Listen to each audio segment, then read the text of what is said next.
Pangeraning Gusti kang dumadi kang Esa asih lan asuh. Para pengemban budaya, para pengemban budaya Jawa, sareroning pangestu dening Gusti.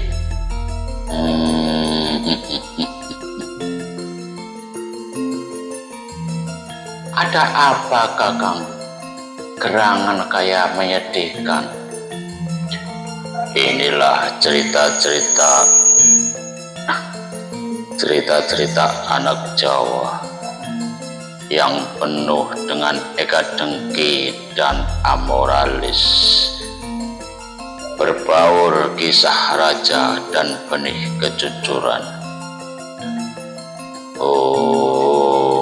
Tersebutlah seorang raja yang arif bijaksana, yang memiliki kerajaan luas dan subur, makmur, namun sayang sang raja tidak memiliki penerus tahta sang raja.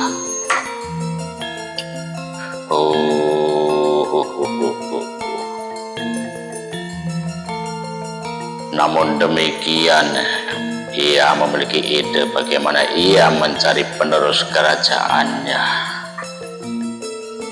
Suatu saat,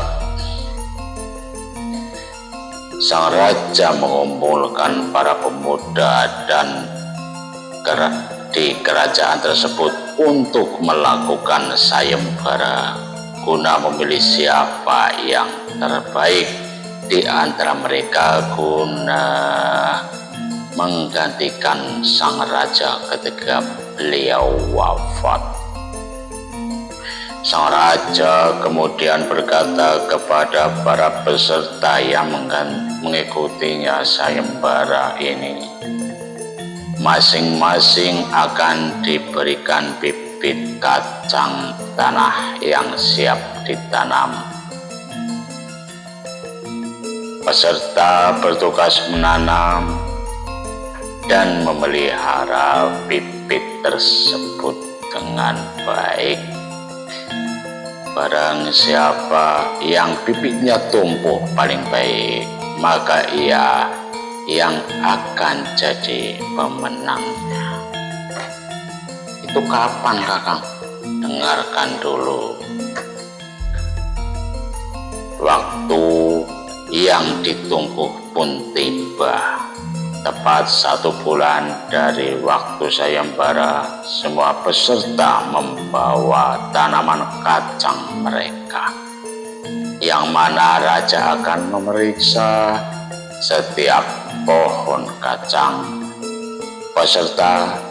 Hampir semua peserta membawa tanaman dalam pot besar. Parek-parek tuh ambu ya motor gatel lah. Begitulah, hampir peserta membawa tanaman dalam pot besar kecuali pemuda yang bibit kacangnya tidak tumbuh. Ia hanya membawa pot kecil berisi tanah yang subur. Setelah dengan seksama sang raja memeriksa semua pohon kacang peserta, tiba-tiba raja memilih pemuda tersebut sebagai pemenangnya. Semua peserta pun terkejut bagaimana pemuda yang tanamannya tidak tumbuh malah terpilih menjadi pemenang. Kisahnya kayaknya menarik, Kakang. Iya. Sang raja pun memberikan penjelasan bahwa semua bibit kacang tanah yang ia berikan telah ia rebus jadi tanaman dengan tanah sesubur apapun dan dipupuk dengan pupuk yang terbaik pun, pohon bibit itu tidak akan pernah tumbuh menjadi tanaman kacang. Sang raja lanjut menjelaskan bahwa sayembara ini diadakan bukan semata hanya untuk mencari penggantinya, tapi juga untuk mencari orang yang jujur, bukan kayak di negeri Konoha. Ini yang mencari yang jujur.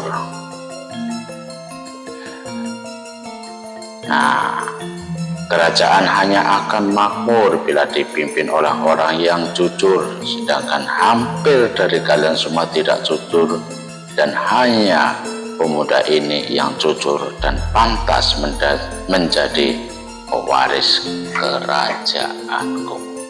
Lalu bagaimana seterusnya? Nah, 4 tokoh dalam cerita di atas adalah sifat watak, dan dari raja adalah latihan, amanat. Semua harus dilakukan dengan kegiatan yang jujur. Maka seandainya pun kalau Raja Jawa tidak jujur, pun Jawa tidak akan hancur.